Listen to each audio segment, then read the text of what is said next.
એવી સોની રડલી ને સોના દાયરા, એવી સોની રડલી ને સોના દાયરા, એ સોના છે કાંઈ રામવાળાના રાજ રે કાળું ભાના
રાવણ સરખોઈ રામ ભાંગ્યા ગયા કુવાડના ગામ, એટલે તો રોંઢે દીએ રામડા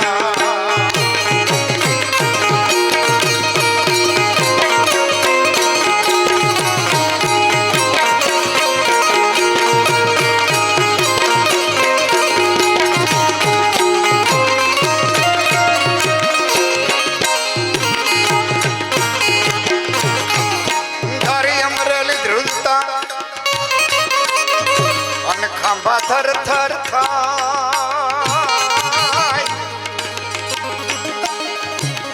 આ તો દરવાજા દેવાય એ રોંઢે દીએ રામડા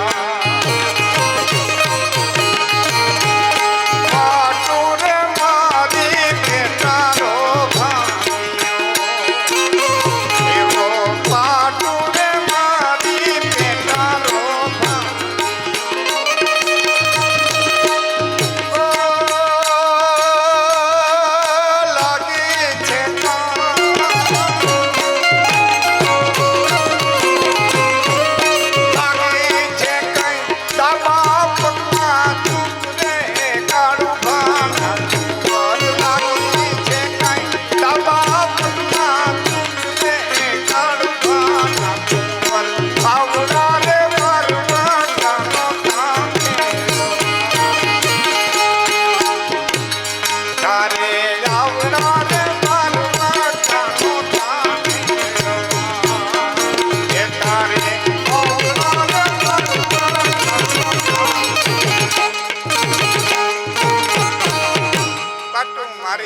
પેટારો ભાંગીઓ લાગી છે કે ડાબા પગમાં ચૂકરે.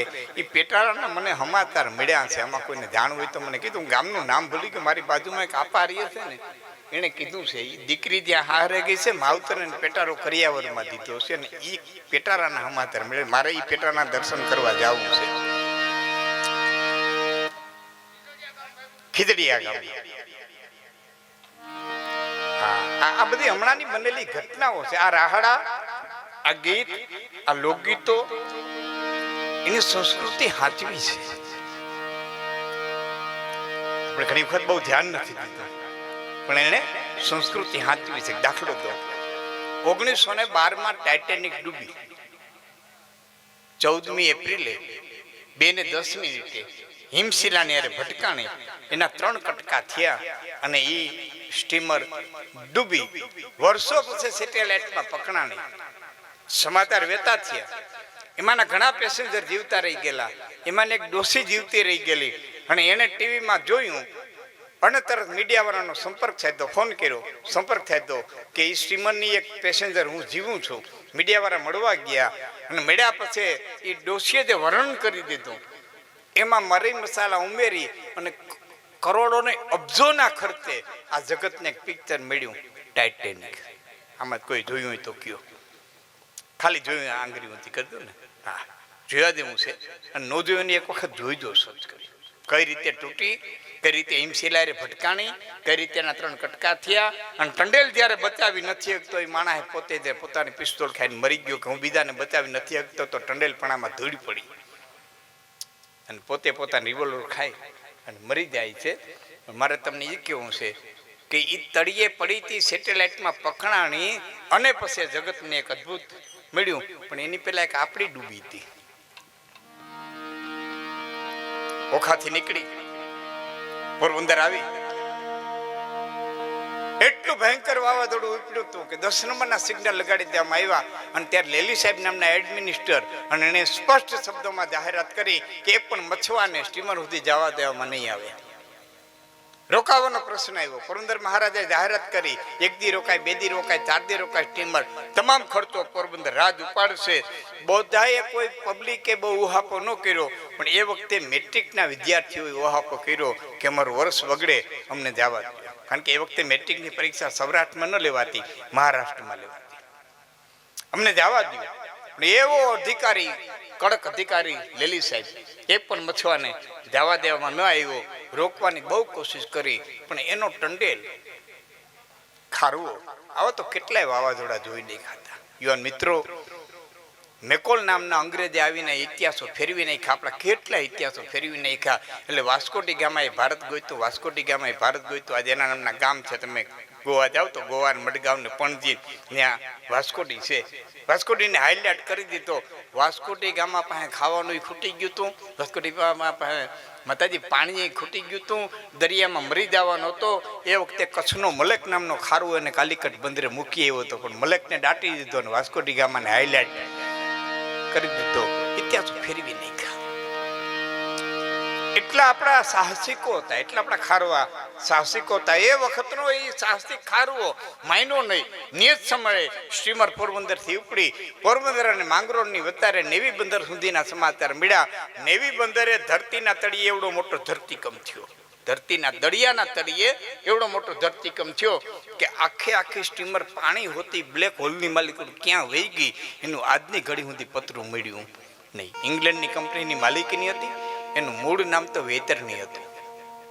મૂળ નામ એનું વેતરની હતું. ઇંગ્લેન્ડની કંપનીની માલિકીની હતી. પણ પહેલી વખત જનરેટરથી દીવા મૂકાતા એટલે એને વીજળી કહેતા હતા. અને એ ડૂબી ત્યારે મીડિયા નહોતા, ત્યારે રેડિયા નહોતા, ત્યારે છાપા નહોતા, ત્યારે પ્રચારના માધ્યમ નહોતા, ત્યારે ફોન નહોતા. છતાં ગામડે ગામડે ખબર પડી ગઈ કે પોરબંદરના દરિયામાં આવી એક ઘટના બની. ગામડે ગામડે ખબર પડી ગઈ પોરબંદરના દરિયામાં આવી એક ઘટના બની. તો ખબર પાડી કે ને એ ખબર પાડી હોય ને તો અમારા લોક સંગીતે પાડી છે, અમારા લોકગીતોએ પાડી છે. ગામડે ગામડે આ લોક સંગીત પહોંચાડ્યું કે ને. રાવણ થો લઈ અને નાથ બાવા માગવા આવતા. રાવણ થો લઈ નાકે બેહે અને ચપટી ચપટી લોટ અમે દેવા જતા, અમે દેવા જતા. ચપટી ચપટી લોટ છોકરા લઈ જાય અને રાવણ અથાની માલિકો જો તો દેહી સંગીતમાં એ આ કરુણ ઘટનાને વર્ણવતા અને કહેતા કે હાજી કાશમ તારી વીજળી રે મઠ દરિયે વેરણ થઈ છેઠ કાશમની કાશમ તારી વીજળી રે મઠ દરિયે વેરણ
વિશુની આવી સમય પ્રમાણે ગણતરી ફરે. મહાભારત કાળમાં હાથીના બળ વખણાતા. ભીમના ભૂદામાં 10,000 હાથીનું બળ ને 5,000 હાથીનું બળ ને 2,000 હાથીનું બળ ને હવે હાથીના બળ નીકળી ગયા, ઘોડાના બળ આવી ગયા. હોર્સ પાવર છે ને એ ઘોડાના બળ છે. એટલે આ મોટર આટલા હોર્સ પાવર ની, આ મોટર આટલા હોર્સ પાવર ની, ઘોડાના બળ છે. સમય ગણતરી ફરે એમ વિશુ હાલતી કેટલી વે હો થાય ભાઈ કરી તો ખબર પડે કેટલી વે હો થાય. આ 1 વી ને 2 વી ને 5 વી ને માપ ફરે. માઇલ આવતા, માઇલ પછી આપણે કિલોમીટર આવ્યા. એમ 140 શેઠિયા બેઠા હતા. ભણસાળીની કે ભાનુશાળીની જાનું જાતી કેમ કે પછી વાણિયાની જાનું હોય. હા, એક વચ્ચે વાત કરી દઉં. મને એક સામ્યતા જોવા જડી ટાઇટેનિકમાં અને વીજળીમાં. વીજળીમાં ટાઇટેનિકમાં એક સામ્યતા જડી. ટાઇટેનિકમાં બેની પ્રથમ સફર હતી. બેની પ્રથમ સફર. ટાઇટેનિકમાં 13 પરણેલ યુગલ બેઠા હતા અને વીજળીમાં 13 કુંવારા વરરાજા બેઠા હતા. મુંબઈ પરણવા જતા હતા. બેને 13 નો આંકડો નીડ્યો. એમાં 13 પરણેલ યુગલ હતા. એમાં 13 ભાનુશાળી કે ભાટિયાના કુંવારો બેઠા હતા. સાતવી સુમાઈ શેઠિયા બેઠા છોકરાનો નહીં પા.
મારે કેવી છે. પછી એક નાનકડો પ્રસંગ કહું છું. સંદેશો કઈ રીતે દીધો સાંભળ્યા દેવો છે. લોકગીતો એ કેટલું હાંચ્યું છે. ડૂબે છે સંદેશો દેવો. તેથી કાંઈ સાધન નંબરે મોબાઈલ નંબરે સંદેશો દેવો. અમે ડૂબીએ કોક બતાવવા આવો. સંદેશો દેવો કઈ રીતે સાંભળજો. સંદેશો કઈ રીતે દીધો કે કાચને કૂપે સંદેશા દીધા કે વીજળી ડૂબી જા. કાચના સીસા લીધા, એમાં ચીઠીઓ નાખી, માથે લાકડાના બૂચ માર્યા અને પાણીમાં વેતા મૂક્યા. જેના હાથમાં આવશે એ બતાવવા આવશે, જેના હાથમાં આવશે એ બતાવવા આવશે. કાચને કૂપે સંદેશા દીધા કે વીજળી ડૂબી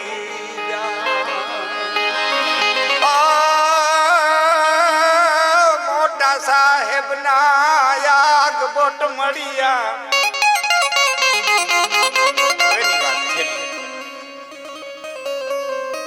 કવિ છેલ્લે વીજળીને કહે છે કે ફટ ગોજારણ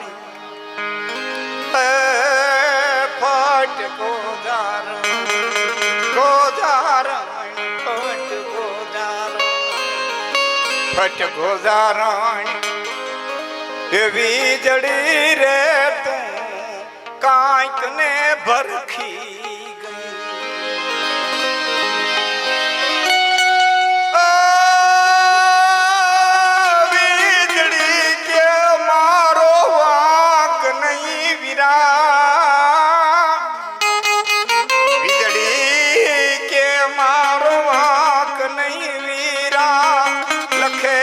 છઠી ના લેખ કાશમ તારી વીજળી રે દરિયે વેર. વીજળી કે મારો વાંક ની વીરા લખેલ છઠી ના લેખ એ લખાઈ ગયા. મહામુનિ વાલ્મીકી એક જગ્યાએ લખે છે મહારાણી કૈકેયીની દાસી મંથરા અકારણ અગાસી ઉપર ચડી યદ્રથયા પ્રાસાદે આરુરહ. આવો શબ્દ લખ્યો, યદ્રથયા પ્રાસાદે આરુરહ. મહારાણી કૈકેયીની દાસી મંથરા અકારણ અગાસી ઉપર ચડી. અહીં વાલ્મીકી સીધું લખી નાખ્યો હતો કે અગાસી ઉપર ચડી. વાલ્મીકી સમજ્યા વિનાનો એક શબ્દ ન લખે, ખાલી લખ્યો હતો કે કૈકેયીની દાસી મંથરા અગાસી ઉપર ગઈ. નહીં, ખાસ લખ્યો અકારણ અગાસી ઉપર ચડી. હમા કૌશલ્ય દાસી ઉભા. બેન કેમ તૈયાર થઈને ઉભી? કેમ પીળા વસ્ત્ર પહેરીને ઉભી? વાલ્મીકી લખે પીળા વસ્ત્ર પહેરીને ઉભી. કેમ પીળા વસ્ત્ર પહેરીને ઉભી? કે લે બેન તને ખબર નથી અમારો રામ રાજા થાય? હે કે અમારો રામ રાજા થાય એ હે કઈ મોઢું મળીને મંથરા હેઠી ઉતરી. પછી હું બન્યું એ તમારી મારી નજર સામે છે. હું બન્યું એ તમારી મારી નજર સામે છે. વાલ્મીકી કોક નિયતિ, કોક બળ, કોક તાકાત એને અગાસી ઉપર લઈ ગયું. મંથરાને ખબર નથી હું ક્યાં જાઉં છું. કોક બળ, કોક નિયતિ, કોક તાકાત એને અગાસી ઉપર ખેંચી ગયું. વાલ્મીકી કોણ લઈ ગયું એ તમે વિચારો. દશરથનું મોટ લઈ ગયું, કૈકેયીનું વિધવાપણું લઈ ગયું, રામનો વનવાસ લઈ ગયું, સીતાનું હરણ લઈ ગયું, મારીતનું મરણ લઈ ગયું, લંકાનું દહન લઈ ગયું, હનુમાનનું મિલન લઈ ગયું, કેવટનું નાવ લઈ ગયું, વિભીષણનું રાજ લઈ ગયું, વાલીનું મરણ લઈ ગયું. વાલ્મીકી તમારે જેટલું માલિકુર ઉમેરવું એટલું ઉમેરું. હું કહું કે કારણ વિનાની અગાસી ઉપર ગઈ. આ નિયતિનો ખેલ, આ નિયતિનો ખેલ. અને આવા નિયતિના ખેલ વાળા દરબારોને આંગણે આવ્યો છે એટલે કે પ્રસંગ કહું છું.